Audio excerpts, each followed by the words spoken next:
like $4 a month. The articles are really good. There's been a couple of recent ones yesterday and today that are great content for stories and Facebook and those types of things, just talking about our market. And our market is slated to be, depends on who you talk to, number one or number two hottest markets in the country. So we are all going to have a lot of work on our hands this year, probably more so than I ever remember, as far as working through this chaos. So I pray for each and every one of you that are working with buyers. Okay.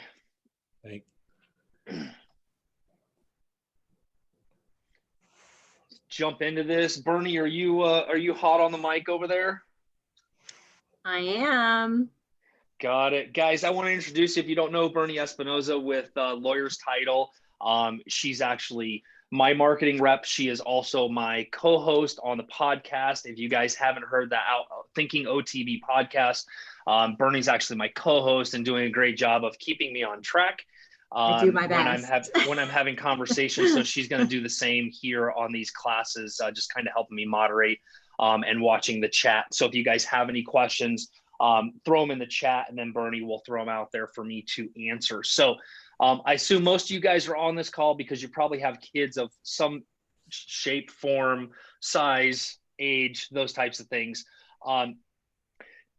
And I really, Kelly's asked me to do, several classes this year, and I was trying to think of some different things that would help you guys in not only your business, but getting your kids involved, and also some tax strategies. And by the way, obviously I'm not a CPA, but I have I pay a boatload of money for our CPA every year. And this is one of those strategies that she gave me when the kids got to a certain age. And I wanted to share some of those things with you for free. I pay dearly for them. But there's some great ways to, no matter where you're starting in the business or where your kids are, just some things to think about. And I will tell you the reason why. I grew up in the business. My dad was, 40-year veteran of the business before he passed a couple of years ago. And there was things that I saw him do that I look back and I'm like, man, what if that was done a little bit different, or what if it was tweaked? And so, we started tweaking it. And one of the first things was with our kids. And how many of you, show of hands, smile, whatever, how many of you have set up I know that they do a ton of classes, MHG, your PLLC.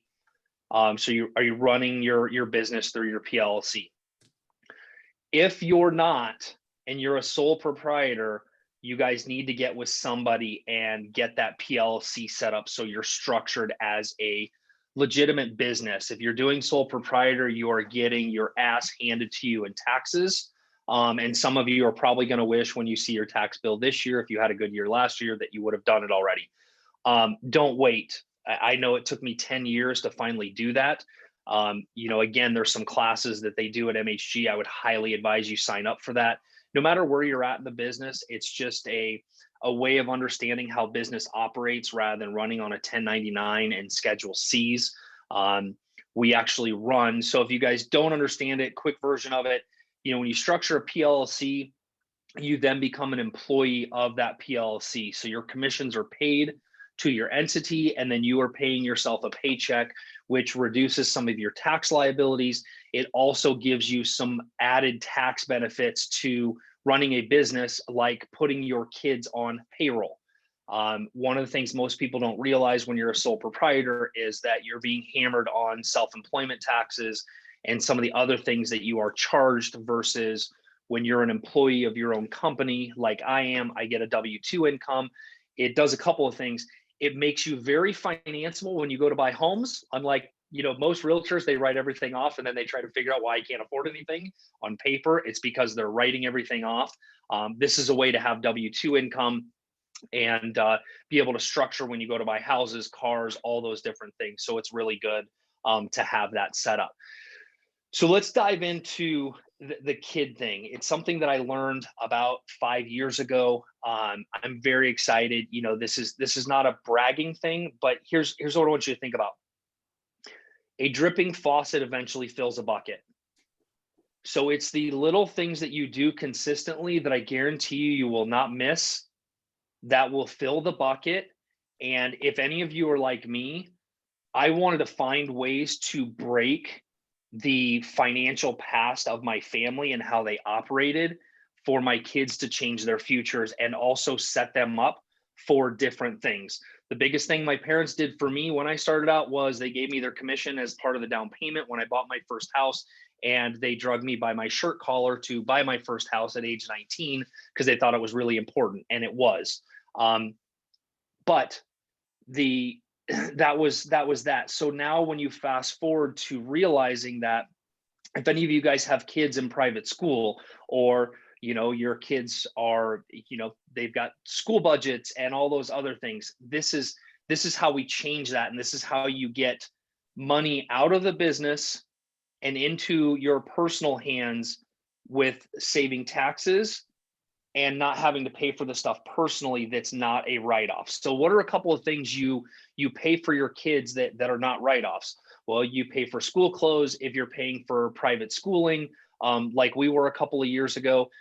Any of those miscellaneous items that are cost to you personally, they're not business write-offs. Now we go to the structure. So at age 10 or 11, depending on the CPA, I've heard two different versions of it. Age 10 or 11, your kids are now eligible to be paid a wage. Now, you have to go through and structure it so that if you are audited, there are some backup things. So we went through and we outlined the things that our kids were required to do. Things from, hey, we want you to give our t-shirts away to all your friends, our sweatshirts, our hats, our swag. Like, I want to see your kids dressed in Valentine group stuff all the time. That was part of their job when they went to school. They wore our stuff, they passed out stuff, they put stickers on things. That was part of their job. Their jobs also were like cleaning the office and emptying trash cans, just getting a general job description. Now, you can't go pay your kids 50 grand a year. That doesn't work. So you have to be reasonable based on the job that you're giving them. So our kids, we started them at a $15,000 a year salary, and here was their job description. So again, when you look at 15 grand a year, and this is why I say, and it can be anything that you want. You might start out at $5,000 a year. It's based on your business. You can always raise it.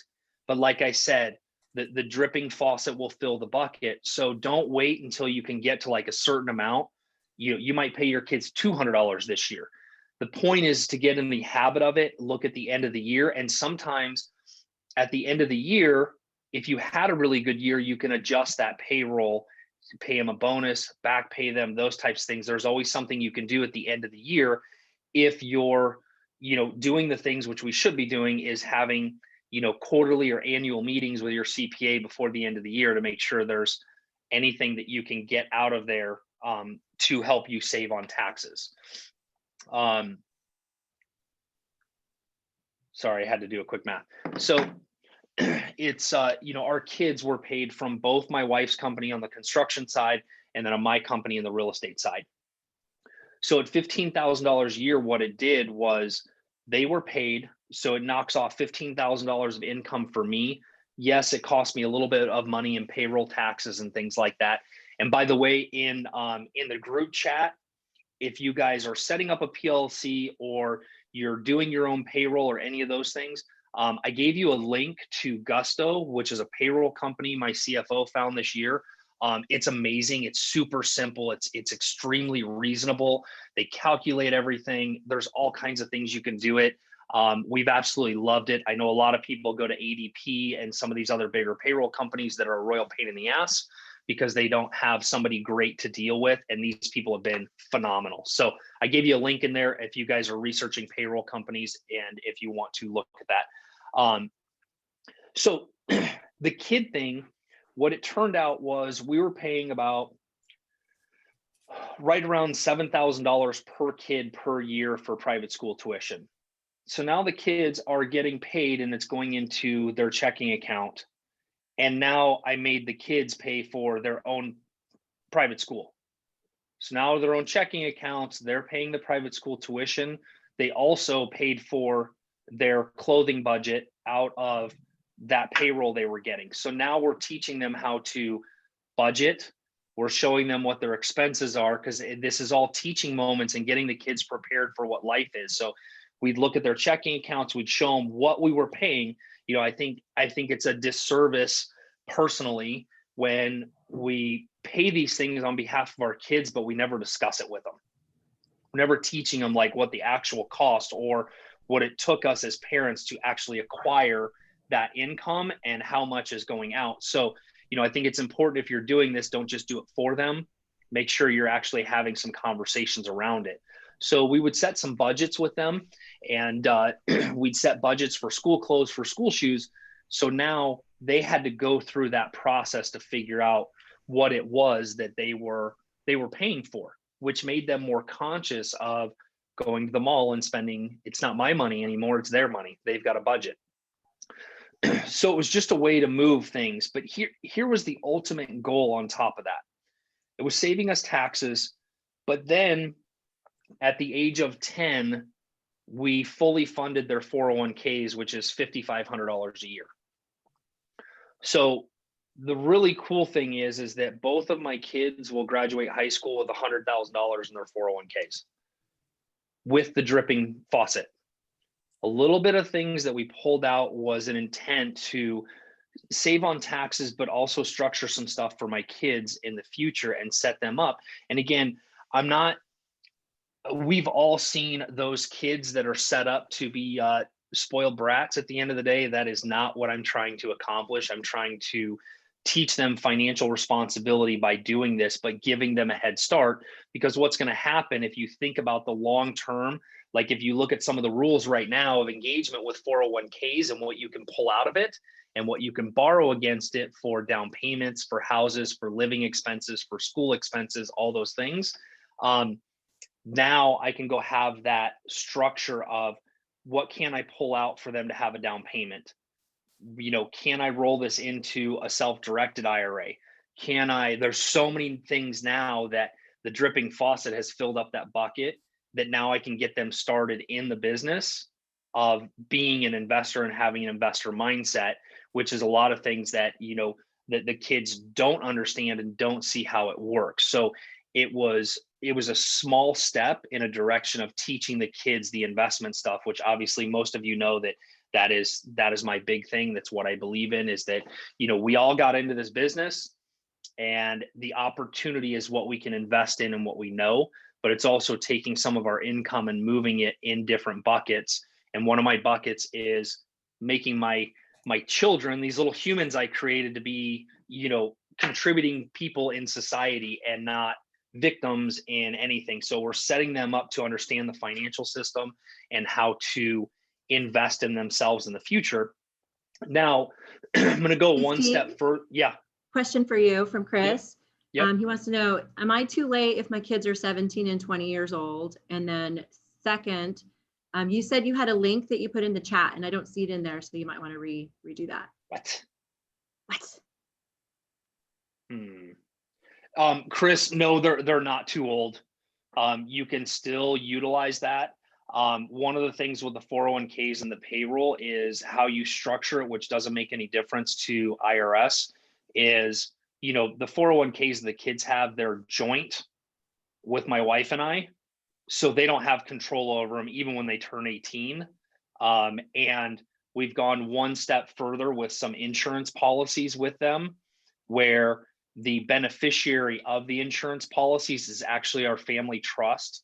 So it's an investment that we co-own that will never have access to fiancés, wives, divorces, any of that other stuff, because it's a family investment. So again, it's trying to protect what's there, and doing it together. So the only way they can ever get it out is by having a mutual conversation with us and talking it through in order to release any of that. So there is a way to protect that and help them with that.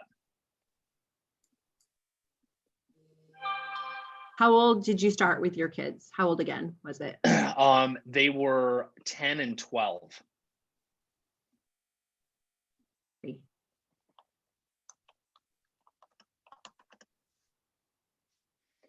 Okay. See if those show up now. I think I posted them before everybody got on. So it's Kelly's fault. They're both there now. Good job. Good job. Cool. So those were just some simple stages, and now we're looking at, the 401k was an easy way. Um, I will be honest, guys, like I'm still not a big proponent of 401ks because I think they give a crappy rate of return in comparison to what we can do in real estate. But it's the little things that we do that add up to be able to do something bigger down the road. And right now, we're now converting the 401k into, and again, these are steps. We're now converting into an infinity whole life policy, which becomes a banking mechanism for them down the road, where the short version is the 401ks that we're rolling over into this infinity policy, they not only have $1 million life insurance policies that have cash value, but in 5 years, they will be able to borrow against that policy as their own bank and pay themselves back. So whether it's putting down payment on a house or buying a car, it gives them that access to that investment opportunity and be able to move stuff around. If you guys want any information or me to connect you with either our 401k advisor, you guys have the payroll stuff in there, or my financial guy that does the whole life infinity policies, I can connect you with any of that stuff as well. They're just little important things that I think as real estate agents, we get so busy. And that's what I saw in, my dad in the past was he was so busy doing real estate that there was little things that weren't being explored that could have made a big difference for future. And I think that, we have great opportunities to not only capitalize on our kids, but really teach them, how to start out in life early on. And I think that, unfortunately, our school system is doing a huge disservice in teaching them these things when it comes down to what real life looks like in the investment side and how to handle money. So it's just been something that's very near and dear to Wendy and I's heart when we're doing this stuff. Steve, everybody Yeah. wants the 401k and the life policy contact info. Okay. Got it. I'll dig that up in a second and post that. I should have been more ready to say that before I open my big mouth. So what are some of the things you can do with your kids early on? And I think that your kids, believe it or not, twofold to this. Your kids can be your greatest lead gen source and source of opening up doors to relationships. And I'm very big on establishing relationships. Again, another one of those things. Please do not go to your kids' events with your realtor name tag on like my dad used to and embarrass the crap out of them. My dad used to think that every sporting event and every school event was a way to pick up clients. It was a really bad dating service as far as I'm concerned.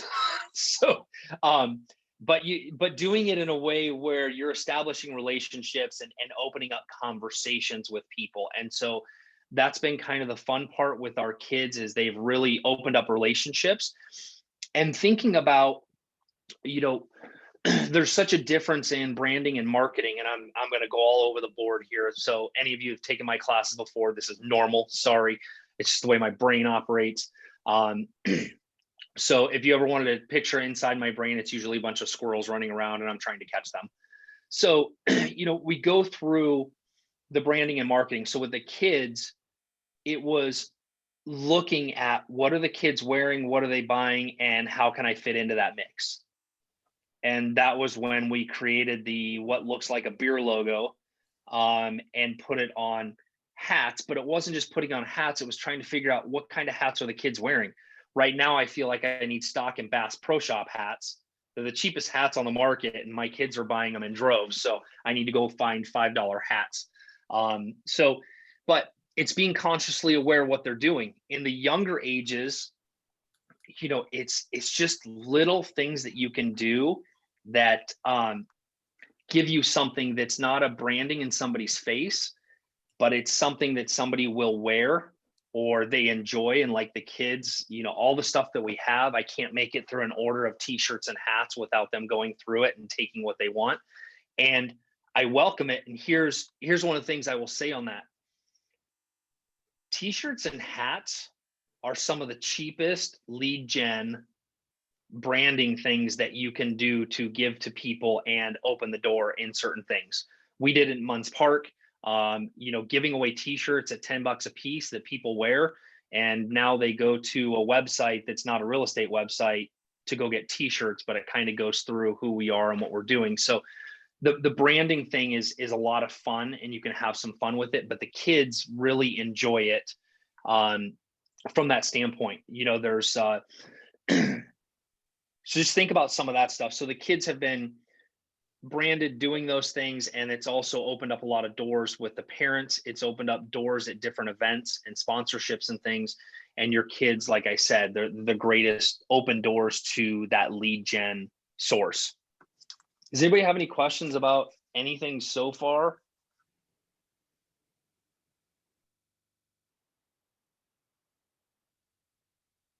You guys are easy. Okay. How many people have teenagers? Okay. How many conversations are you guys opening up about buying houses, owning houses, renting houses? How many of you are having those conversations now? Okay. Really important. So here's the cool thing. If you go completely outside the box and you start having those conversations like we're doing right now, is we're explaining to them what rent costs and what you get out of it. And right now, as all of us know, rents are through the roof. So for a couple of 18-year-olds to go rent a house, good luck. But it's also teaching them those credit lessons of why credit's important, what it's going to look like to buy a house, what a down payment looks like. But now, can you, as a parent, are you structured enough to potentially partner with one or a couple of teenagers to buy a house? What I mean by that is that I remember when I first got in the business, a couple of my younger brother's friends, they were going to go rent, and they both worked at an oil change shop with me before. So they both had decent income. And we actually got the kids to partner just like a marriage, and they bought a house together. And that's some things where people are not seeing, where you can get the teenagers to start thinking about how they can partner together and operate a business to buy a house. Or maybe you're the one buying it with them to start that partnership, which will be somewhere where they live and eventually turns into a rental property, which eventually is just a long-term investment for everybody. So I do think it's important that, as teenagers, we're having those conversations about our business, because it starts to cause intrigue and they see what you're doing. And all I remember about when I was growing up was like, God, my dad drove a creeper van, which I was not going to drive. And he worked 24/7. And it just it was something I never wanted to do. And so we've had a lot more open conversations with the kids about things, so much to the point, I think when Christian was 7, when we were doing the REO business, there was times when we did Fannie Mae and Freddie Mac to where we had upwards of a couple $100,000 out in reimbursement expenses between utilities, repairs, and those types of things. And I remember the kids piping up going, why does Fannie and Freddie, and who are they, and why do they owe you so much money? Like that was a breakfast conversation. So don't be afraid to include and engage your kids on a regular basis in those conversations, because I also think it creates a great relationship inside your family dynamic when they really know what you're doing and what you're working towards, rather than it just going, I'm going to show houses or whatever the case may be. Start engaging with them, because who knows, your kids might be the next employee or the next thing. I know my 18-year-old, he turns 18 in a month. He's finishing high school, but he's going to start working on his real estate license. The scarier thing is they're both in online school right now. They have to take 70 hours of stupidity online to get past a high school class. I'm like, man, another 20 hours, you'd have a real estate license. It's frightening out there with the real estate aspect, but it's just really a great option to draw the kids in and tell them what you do and show them what you do and the work that you do and the opportunity that's there for the future. Because we create our futures in this business. And I think that that's something, especially after the last year, we all have that ability to teach our kids, and they may not have the entrepreneur spirit. I know my youngest doesn't. He doesn't want anything to do with it, at least right now. Any questions, comments, conversation? What do you recommend for apparel supplies and design from Randy? Randy, Janelle at the Tiny Soldier.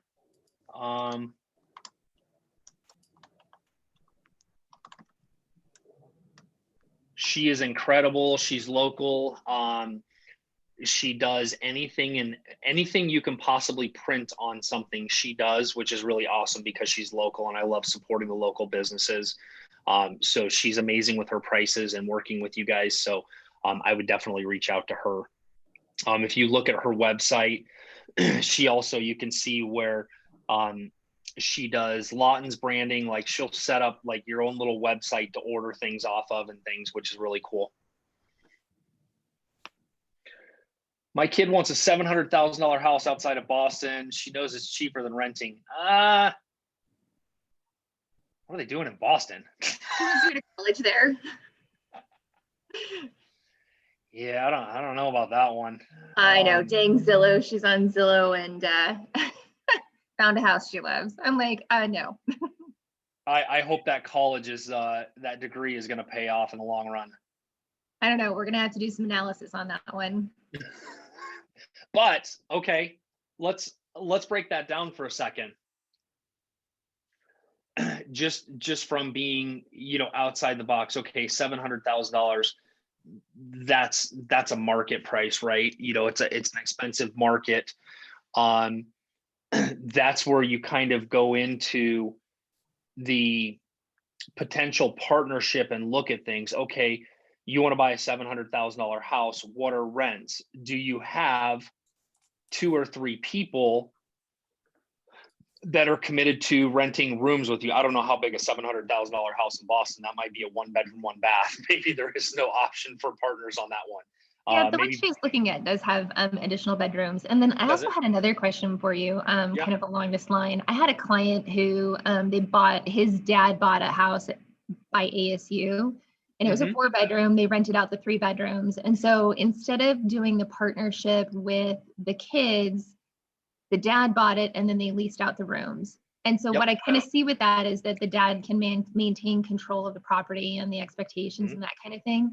Versus like if you do a partnership where all of these teenagers or young adults are all owners in it, then you've kind of split up that, and you really have, don't you really have to get in with good people on that? And then like what would you do one or over the other, and what might be pros and cons to that? So the pro is always, if you can do it on your own, do it on your own.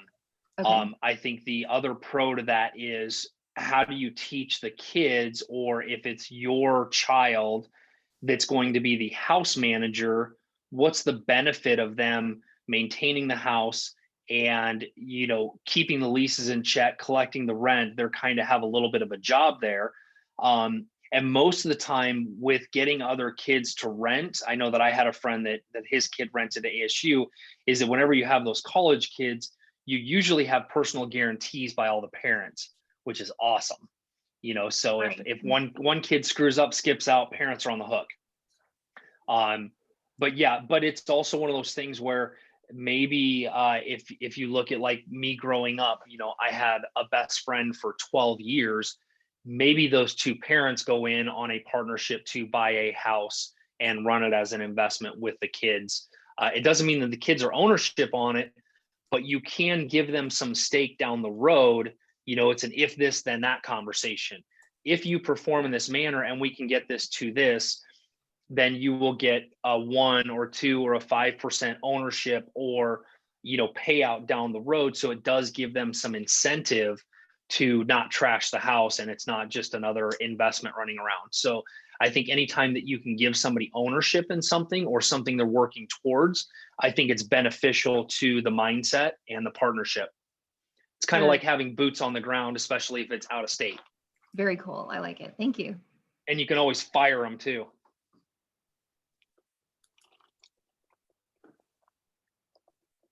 What else is up there, Bernie? Oh, I think Bernie had to go. I have a question. Yeah. What percentage of your commissions would you recommend in reinvesting in? I'm brand new to the industry and as of October, so just trying to figure out what you would recommend to reinvest in advertising, swag, t-shirts. I have 4 children, 3 of which are very outgoing boys, and I'm super excited about what you've done and to model that. I don't know that it's really a percentage. So here's being newer in the business. Here's my advice to that.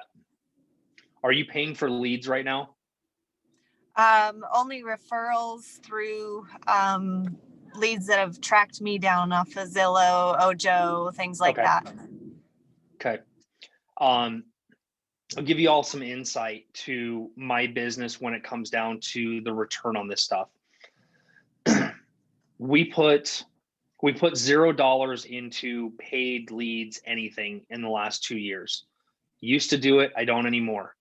I spend probably about 10% of what we make in a gross effort to strengthen our relationships with the people that we've done business with or the people that we want to do business with. And what I mean by that is that rather than paying for leads, I buy a bunch of t-shirts, or we're sending out books to our VIP clients once a quarter.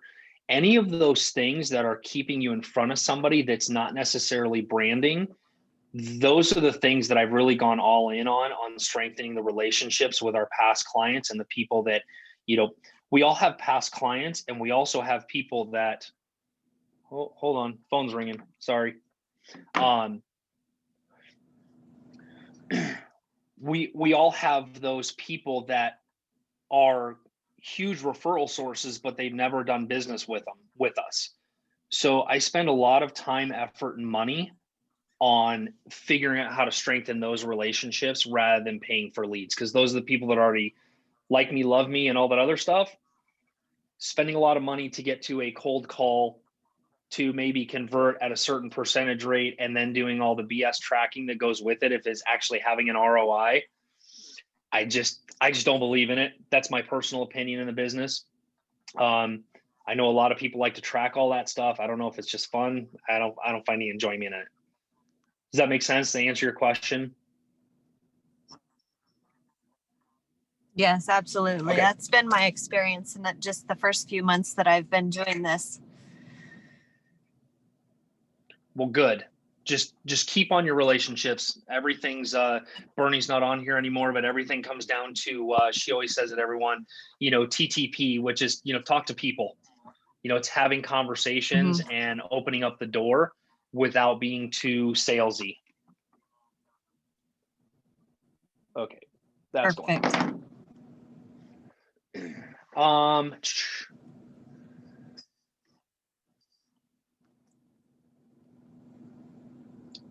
Okay, 401k, the rate of return, as real estate investing. Okay, here's my opinion. I actually just ran this scenario for somebody the other day. A 401k is a great place to, and if you don't understand 401ks, it's a pre-tax. So you're putting money in now, you're not taxed on it. And then as you start to pull it out at the age of 70 or whenever you do it, and you start taking what they call an RMD, you start having, to pay taxes on it down the road. So as it's growing, you're now being taxed on it as it comes out. Real estate, again, it's something that I believe all of us need to realize. And if you haven't heard me say this, please listen to this. Any of you that got into the business with the thought of, I want to go show houses and I want to make 6 figures and I want to have this glamorous life, and you all realize it's bullshit, like it's a pipe dream. Here's the reality. If you didn't get into this business and get a real estate license for the opportunity for yourself, then you're missing it, because if you think about all the people you talk to on a annual basis, there is one opportunity in there for yourself. And this business is about understanding the investment side and understanding what it can do for you and the tax benefits and the tax advantages of owning real estate while you're a real estate agent. And the more people that I talk to, it always intrigues me. I met with a couple 2 weeks ago. They're like, we don't want to do traditional business anymore. We want to do what you do. I'm like, what is it that you think that I do? Yes, we do a lot of investing. We do some flipping. We own some rentals. I teach some classes, but guess what? I'm still just as much involved in the traditional side of the business as each one of you are. And here's why. The traditional business brings opportunity. In everything that we do, it opens up a conversation to have with somebody. And here's the funny thing. I mean, God, talking about off subject, but I love this subject anyway, so I'm glad it led into this. How many of you in your career have gone into a client's home that's been inherited, it's trashed, and your first inkling is, where do I find somebody to buy this so I can double end the commission? That's your mindset. Great. You're going to make $6,000 or $12,000. You guys have to see where the next level of that opportunity is for yourself. If a client is willing to sell a house for $200,000 and it's trashed and fixed up, it's worth $300,000, and they've hired you to go sell it, why do we not take that opportunity for ourselves? It's something that took me 15 years to figure out. So for those of you that are newer in the business, you need to understand that now. That's why I believe in real estate. It's why I believe that every conversation I have comes with a strategy. So it's asking a lot of questions with the clients to figure out what direction they want to go and to see if there's an opportunity to make it a win-win situation. If it's a win for the client and it's a win for me, believe it or not, a lot of my clients like giving me houses at a discount because they know that it's going to benefit what I'm doing in the future, and they're completely happy knowing that. But we're scared to have that. We're scared to have that conversation with somebody. So, guys, 6 figures is great. We have a job. Our job is helping buyers and sellers getting from point A to point B. Our opportunity is the mess in the middle that one of these people that we meet is going to double your income this year because of the opportunity that you bought. So I want you to think about this. If you bought one house a year for 20 years in your career at 80 cents on the dollar, what does your retirement look like down the road? That's why I believe in real estate, because the general public is already prone to 5 to 6 to 7% cost of sale. And go use the cross sales agent, the cross sales commission as some of your down payment. I mean, you're so close. It only takes a little bump to get somebody there. So, back to that question of why I believe in it. I believe in it because we have opportunity.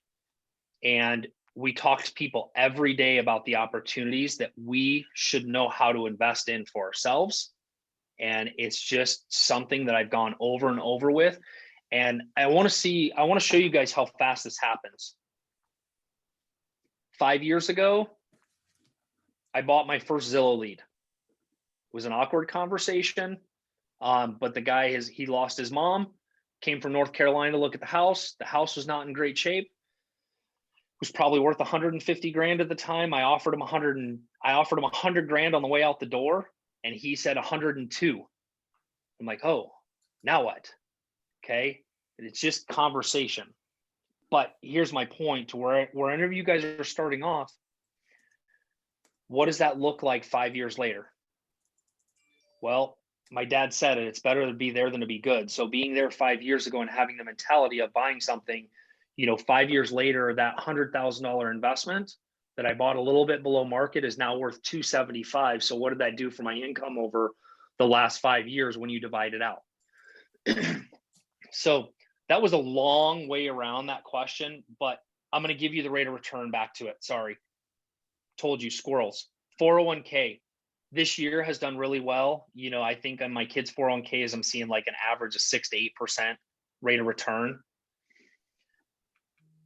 When you look at cash on cash return in real estate, here's what it looks like.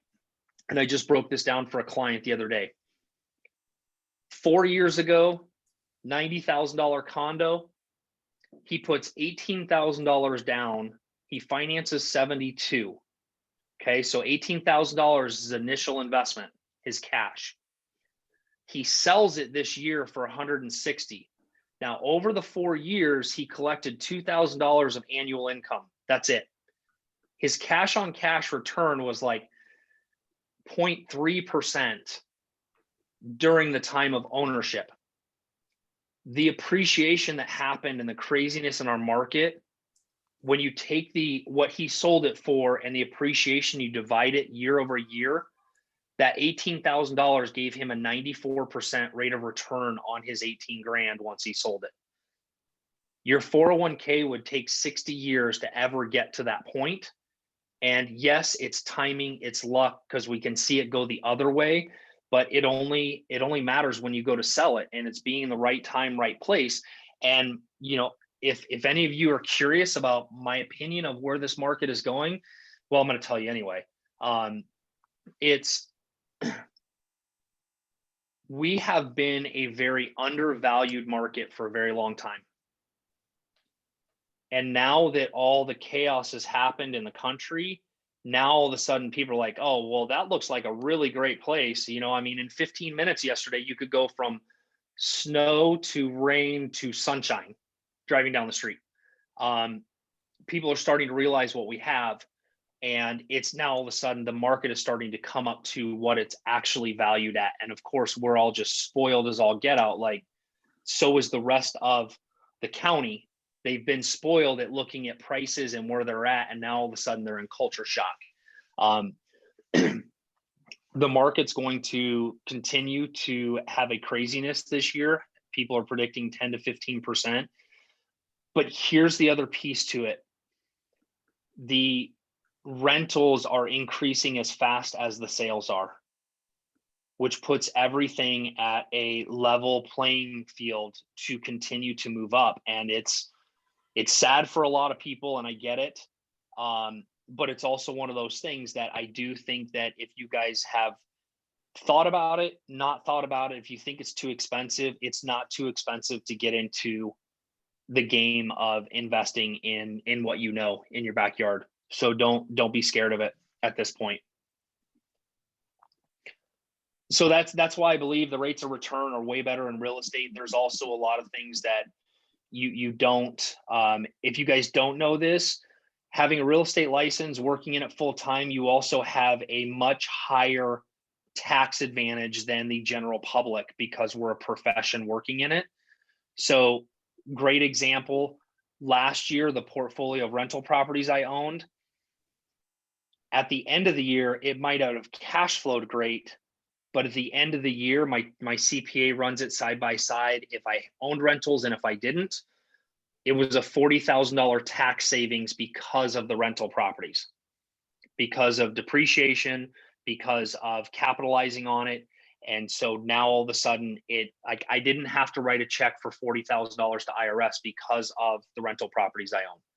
So that is the one advantage that real estate agents don't realize that they have, is we do have extra tax advantages from owning them. Do you have any prior recordings that you have done about this topic? Sorry, Dan, which topic? Because I've gone all over the place. Like I said, there was a lot of squirrels. So I'll let you know what I have. Investing. Yeah, I can tell you guys, and I know some of you guys follow me. The biggest thing I can tell you is follow me on Instagram and follow my stories. Every day I try to post different stuff in there, what I'm doing, how I'm doing it, different tips and tricks.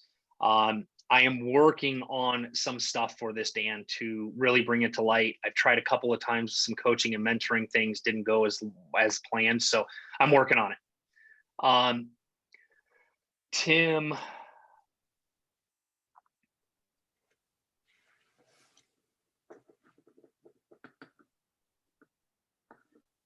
it's funny. I try to talk about kids and it always reverts back to where I start. It's the investing side, which, by the way, I love. So how How to buy the properties, vacation homes, buying outside the box. Okay.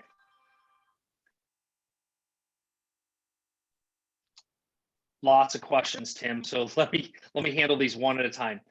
Okay. How I buy properties. No worries about the questions, Tim. I don't buy properties just to buy properties. You have to know specifically what your targets are. So I have a specific buy box, which is stuff that I will keep for long term. My buy box is very wide for anything that looks like an opportunity. So I will give you a quick heads up on this. There's a great book, by the way. I'll give you this quick recommendation. It's called The Road Less Stupid. It's a great book. Like, this 80-year-old guy that's like Walter Cronkite reads it. He's hysterical. He said something in that book that really resonated with me, which it's not what you see, it's what you don't see.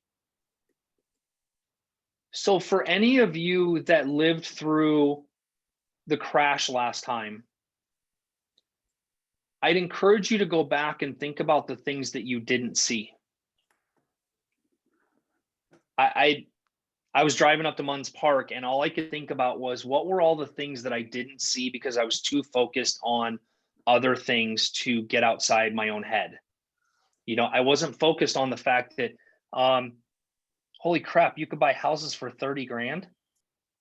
Like, you didn't see it because we were all so paralyzed. And now I look back and it's the greatest regret in my career that I didn't see what was happening. I mean, for God's sakes, you could have put a fence around a property 10 years ago and made a couple $100,000 paying the taxes on it.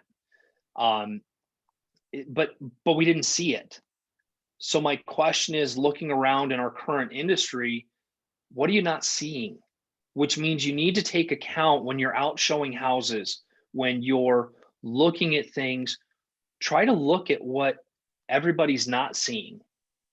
In May, just after COVID kind of started to open up, in May, here's what I'm telling you. I was trying to look at things I didn't see. But when Kyle came back from showing a house at 83rd Avenue in Glendale, and he said there was 42 people waiting to get in the door of a $240,000 house, that was my trigger.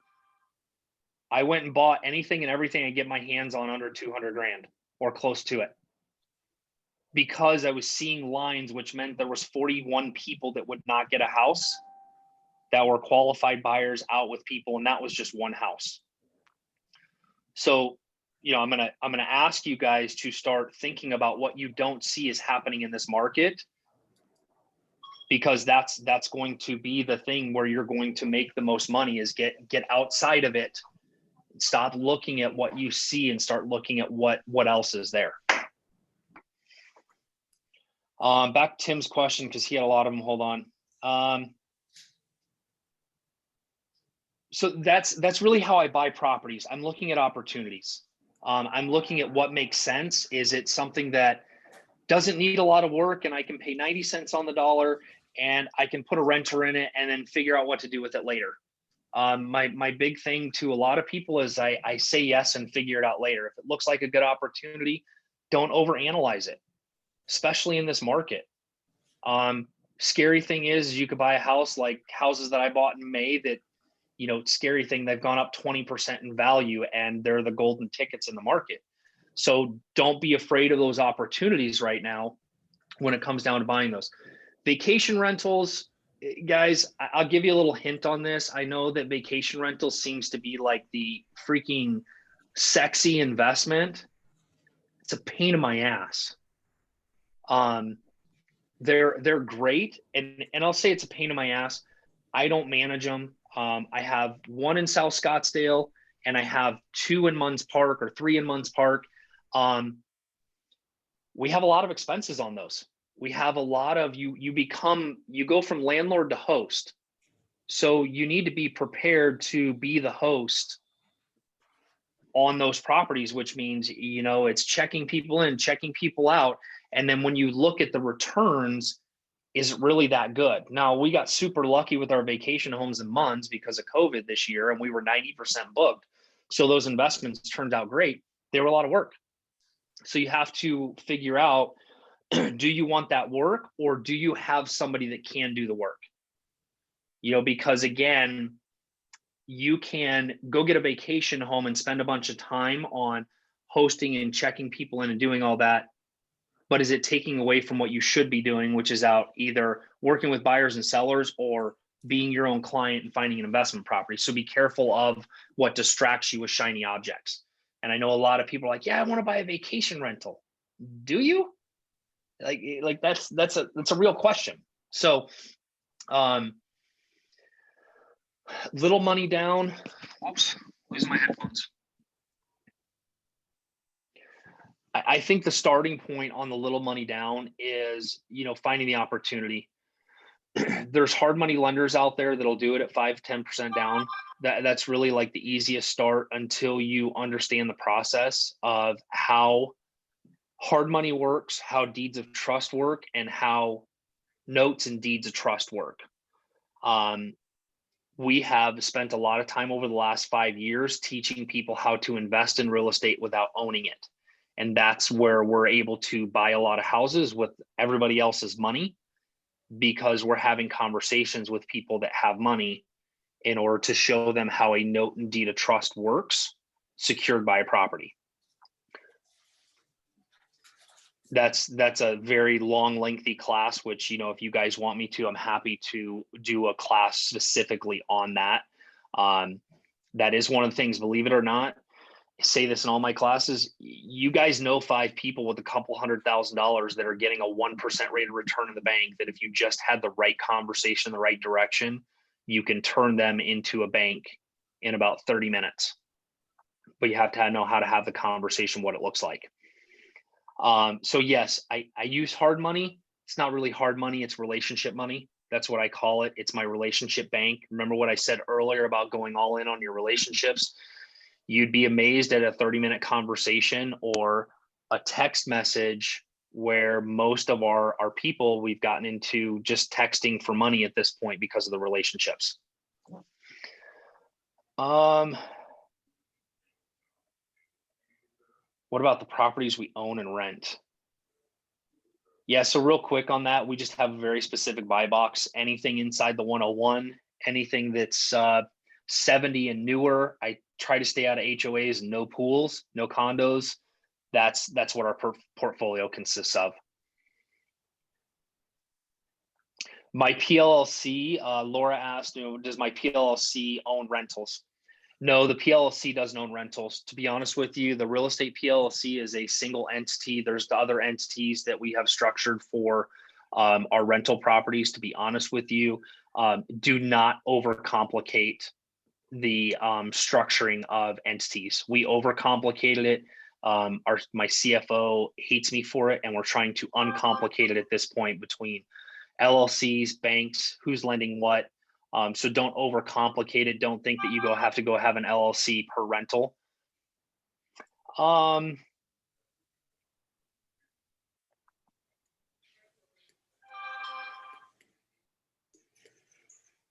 Hey, Michelle, that's reach out text message wise to kind of go through that, because I'd have to know the property and what all it entails to give you some advice on that. So feel free to reach out on that.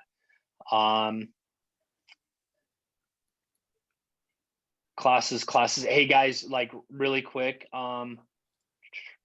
If there's anything in this chat that, you know, has come up that you're like, hey, I'd like to know more about, give me some topics, things that intrigue you. I don't want to get on this and just feel like I'm talking. I really want to find some things that are very important to you, because it's, you know, my career has gone in so many different directions. So I want to make sure if I need to dumb something down, I can, because I want to help you guys be successful in this, from learning from the stuff that I've done the wrong way and the right way.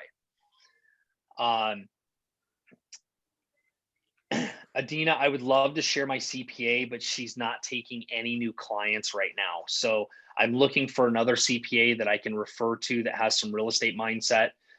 in there, very important. Okay. Any hope for first-time home buyers? Yes. There is, and guys, that's another complication in how we strategize things for people.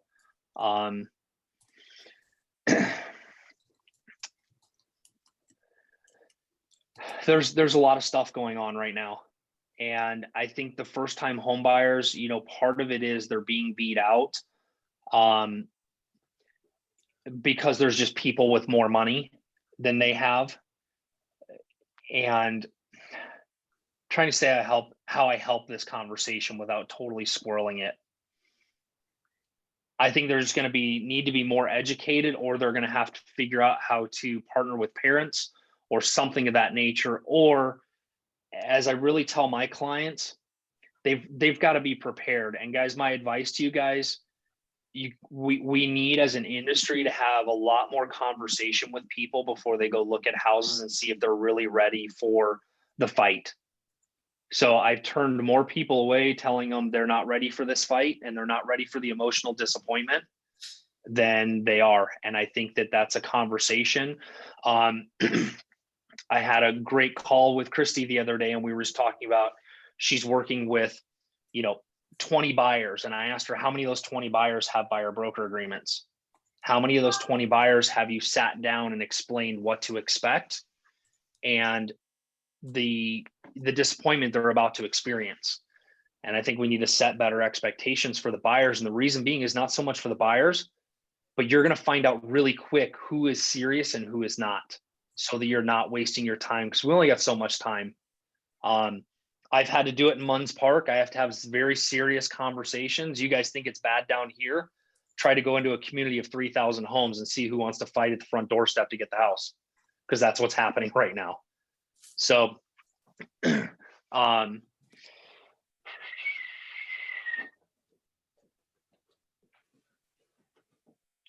Randy, helping veterans is very hard. I can tell you guys, one of the things that I will share with you on the veteran side, yeah, the VA loans, they're getting their asses handed to. We ended up having to buy a house for a veteran client and sell it back to him to get out of the multiple offer mix.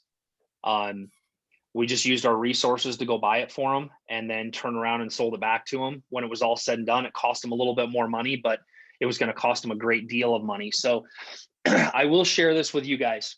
A couple of different things that's important. If you guys have, don't bring me a bunch of like nonsense clients. I'm telling you, if you guys have some sort of client that like, this is a good friend, I've worked with them a long time, they're loyal people, they've got a down payment, this is happening. Sometimes there's other outside the box solutions where we can solve the problem through the resources that I have. Sometimes it's through the things that we have off market. So if there's something there that's like, I need something, you guys need to reach out and let me see if there's a way that we can fix it. I honestly wish I had REIT money right now so that I could buy people houses and just sell them back to them. But I only have so much to go around. But if there is something that's awkward, sometimes we can figure out how to fix it. So don't be scared to reach out via text. Say that again. What's that? Yeah.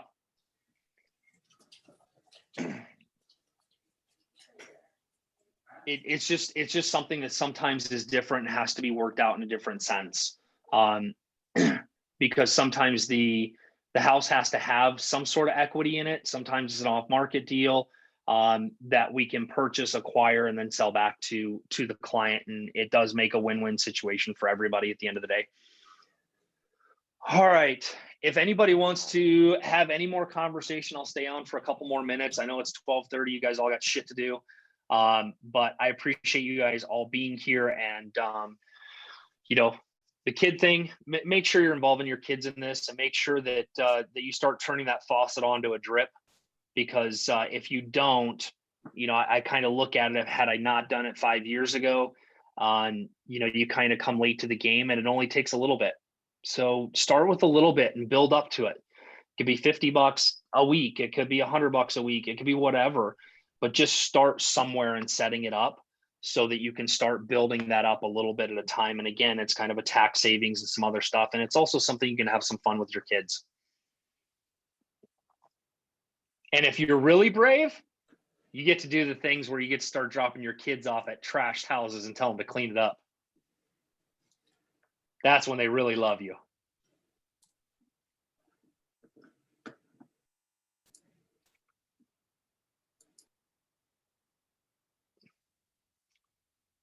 Did I miss anybody's questions, or is everybody out of here?